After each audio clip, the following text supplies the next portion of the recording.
Amreli Bet Dwarka route પર નવી ST બસનું લોકાર્પણ કરાયું. સાંસદ ભરતભાઈ સુતરિયાના હસ્તે કરાયું પૂજન.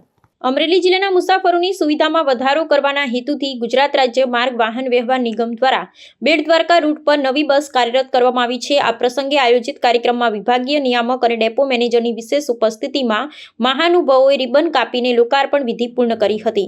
નવીન વાહનની ફાળવણીથી યાત્રાળુઓ અને નિયમિત મુસાફરોને વધુ આરામદાયક અને સલામત મુસાફરીની અનુભવ પ્રાપ્ત થશે, જે જાહેર પરિવહન ક્ષેત્રે લેવાયેલું એક સરાહનીય પગલું છે.